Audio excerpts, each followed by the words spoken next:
"Life isn't ever fair," said the bright side of the moon. "It's cruel, but humans can be fair with each other. They can treat each other kindly." "They can't," replied the dark side. "No matter how much they try, they will always fail. They are part of this cruel whole called life. No one gets out of its pattern. What exists in life is in nature unfair at some point or another. Their very existence is in itself unfair both for the world and for themselves." "Who are you to speak?" shouted the bright side. "You don't see them at all. What you only see is the darkness, a void in space, nothing else.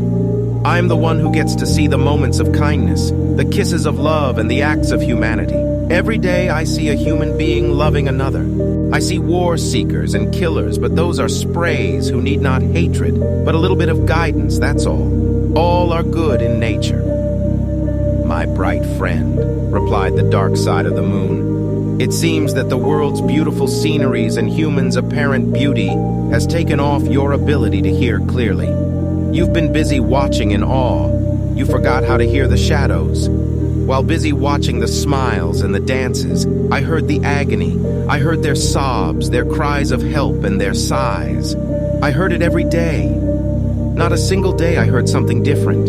You saw joy, but I've heard pain. I thought, why don't I hear the joy you see? But then I realized that pain is louder than joy.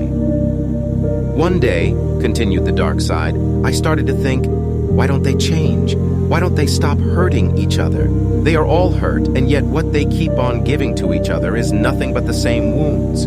They want the cruelty to desist, yet they don't stop creating it. What I realized, after a countless number of their sighs and cries, was that they simply can't and never will change."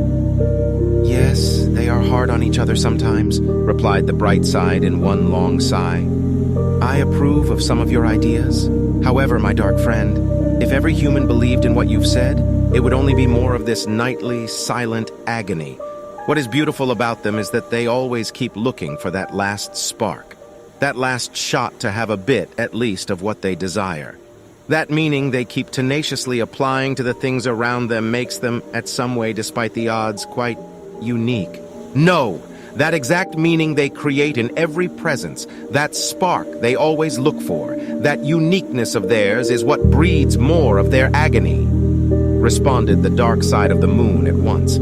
"If they realize this very thing, they will desist as a species, but that is how they will be freed of their chain of pain, that war of consciousness against reality. They must realize that it is all vain. I heard their sobs of pain, I heard them dying, and I heard the sounds of their meat being eaten by worms. It came all to nothing, a river that ends in a void just like the one I am staring at right now.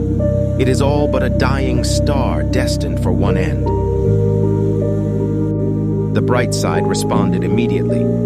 Then if they realize that, they might understand also that hurting each other is vain as well. They might reach the conclusion at some point that kindness is all that matters in this absurd, dark river.